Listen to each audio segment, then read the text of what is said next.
Hello और welcome to H S academy. तो आज हम डिस्कस करेंगे डिफरेंस क्या होता है सर्टिफिकेशंस और सर्टिफिकेट में।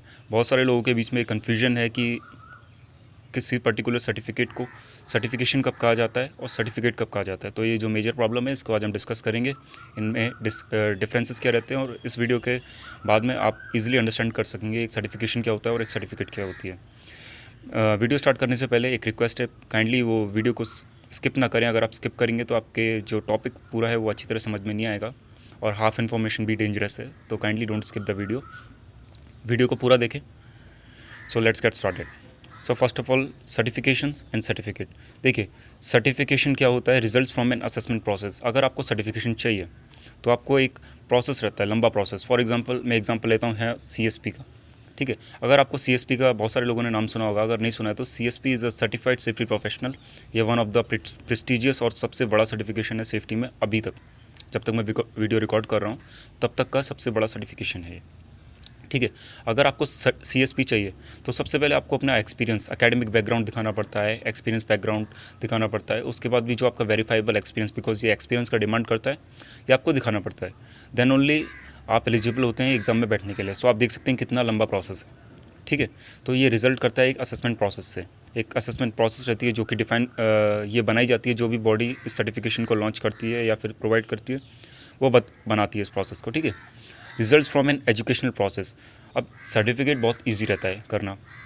अगर मैं यहाँ निबॉश का ले लूँ तो देखिए निबॉश के लिए आपको ज़्यादा कुछ नहीं चाहिए, आपको बेसिक अपने डॉक्यूमेंट चाहिए और आप कोर्स अटेंड कर सकते हैं। ठीक है, रजिस्ट्रेशन होने के बाद। Typically requires professional experience. अगर आपको सर्टिफिकेशंस करने हैं तो आपको एक्सपीरियंस की डिमांड है। मैं एग्जांपल लेता हूँ सीएसपी का। इसमें आपको 4 साल का एक्सपीरियंस चाहिए। अगर आपको सीएसपी करना है तो आपको 4 साल का एक्सपीरियंस चाहिए।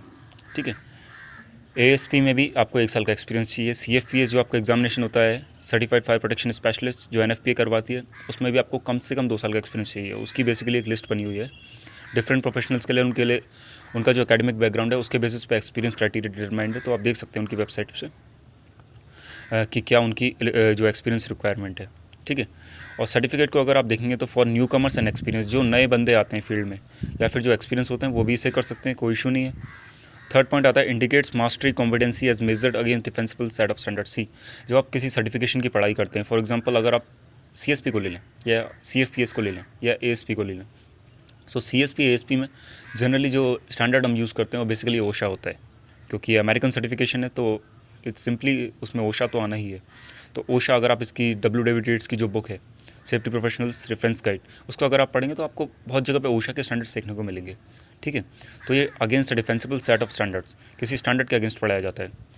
अगर हम सर्टिफिकेट में देखें, अवॉर्डेड बाय एजुकेशनल प्रोग्राम और institution offered for non profit. देखिए आप निवॉश का सर्टिफिकेट ले लीजिए, आयुष का ले लीजिए, उसमें आपको स्टैंडर्ड इतना ज़्यादा नहीं दिखेगा। वो सिंपली आपको जो बेसिक कॉन्सेप्ट्स है वो उससे फैमिलियर करवाते हैं। इतना ज़्यादा स्टैंडर्ड नहीं दिखेगा। स्टैंडर्ड भी अगर थोड़ा बहुत दिखेगा तो उनका कंट्री रिलेटेड दिख जाएगा आपको थोड़ा सा, वो भी इतना ज़्यादा क्वान्टिटी में नहीं होगा। ओके, नेक्स्ट पॉइंट पे आते हैं, standards set through a defensible industry wide process. देखिए हम जानते हैं अगर हमको किसी स्टैंडर्ड को बनाना है, ठीक है, तो स्टैंडर्ड पे सबसे पहले प्रोसेस होती है, उस पर बहुत सारा फील्ड वर्क किया जाता है, देन ओनली वो स्टैंडर्ड को अप्रूव किया जाता है किसी भी बॉडी के द्वारा। ठीक है, तो ये जो पर्टिकुलर सर्टिफिकेशन है ये शो करता है कि आपको किसी पर्टिकुलर एरिया में उस स्टैंडर्ड की बहुत अच्छी नॉलेज है। फॉर एग्जांपल अगर आप सीएसपी करते हैं तो आपको सेफ्टी में जो ओशा के स्टैंडर्ड्स उसमें अच्छी पकड़ है आपकी। ठीक है, अगर आप ओशा 500 या 501 करते हैं तो यानी आपको ओशा में कंस्ट्रक्शन और जनरल इंडस्ट्री की बहुत अच्छी अंडरस्टैंडिंग है। ये शो करता है। Indicates completion of a course work और अ सीरीज़ ऑफ कोर्सेज। अब देखिए अगर आप पे कोई भी सर्टिफिकेट है तो ये शो करता है कि आपने एक कोर्स को कंप्लीट कर लिया है या फिर उसकी जो सीरीज़ है, मल्टीपल पार्ट्स हैं, उनको कंप्लीट कर लिया है। आप जब निबॉश करते हैं आपने देखा होगा आपको कुछ छोटे सर्टिफिकेट मिलते हैं और एक बड़ा सर्टिफिकेट मिलता है। तो बड़े सर्टिफिकेट को हम कहते हैं क्वालिफिकेशन पार्चमेंट। ठीक है, तो क्वालिफिकेशन पार्चमेंट क्या शो करता है कि आपने जो उसकी 2 पार्ट्स हैं IG1 एंड IG2 को कंप्लीट कर लिया है। प्रीवियसली वो IGC1 IGC2 IGC3 था, लेकिन अब चेंज हो गया, तो आपने IG1 IG2 कंप्लीट कर लिया है। ठीक है, नेक्स्ट पे हम आते हैं, typically results in a credential usually used after name. अब देखिए ये इंपॉर्टेंट है बहुत ज़्यादा।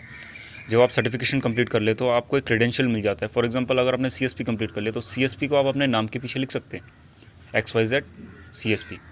ठीक है, आप अपने जो रिज्यूम है, लिंक्डइन प्रोफाइल्स है, उनमें आप लिख सकते हैं अपने नाम के पीछे। ऑन द अदर हैंड अगर आप देखें, usually listed on a resume detailing education. अगर आप सर्टिफिकेट कंप्लीट करते हैं तो जो बॉडीज़ हैं जो ये सर्टिफिकेट इशू कर रहे हैं वो आपको इतना मतलब नहीं देते हैं कि एक्सेस नहीं देते कि आप उन्हें अपने नाम के पीछे लिख सकें, लेकिन तब भी कुछ लोग लिखते हैं उसे। बट ये फेयर नहीं है, आपको नहीं लिखना चाहिए जनरली सर्टिफिकेशंस को ये एक्सेस मिली हुई है लिखने के लिए। आप रिज्यूम में जो एजुकेशनल क्वालिफिकेशंस का कॉलम है आप उसमें लिख सकते हैं, पूरा एक्सेस है आपको, लेकिन जनरली नेम के पीछे नहीं लिखा जाता है। नेक्स्ट है has ongoing requirements in order to maintain, that is very important. अगर आपके पास सर्टिफिकेशन एक बार आ गया, जैसे फॉर एग्जांपल CSP आ गया, तो आपको रिसर्टिफिकेशन साइकिल तक वहाँ पे रिसर्टिफिकेशन पॉइंट्स को कलेक्ट करना पड़ता है। अब रिसर्टिफिकेशन साइकिल कब आती है, इसके पॉइंट्स क्या होते हैं, इस पर मैं एक सेपरेट वीडियो बनाऊंगा जो हमारी सर्टिफिकेशन सीरीज़ के अंदर कवर होगी, वो हम हर सर्टिफिकेट के लिए बनाएंगे। तो नेक्स्ट है demonstrate knowledge of course content of the end. अगर आप पे सर्टिफिकेट कंप्लीट है तो ये बता दें कि आपको इस पर्टिकुलर कोर्स का अच्छा नॉलेज है। फॉर एग्जांपल निबॉश, आपको निबॉश पढ़ा हुआ है, निबॉश का थोड़ा बहुत आपको, और या फिर अच्छा नॉलेज है, डिपेंड अपॉन आपने कितना अच्छी तरीके से पढ़ा है। सो ये था आपका इस टॉपिक पे फुल एनालिसिस। अगर आप पे कोई सजेशन है नेक्स्ट वीडियो के लिए, या फिर आपको इस वीडियो से कुछ डाउट्स अराइज हुए हैं, तो आप उन्हें कमेंट बॉक्स में लिख सकते हैं। I will be very happy to answer them.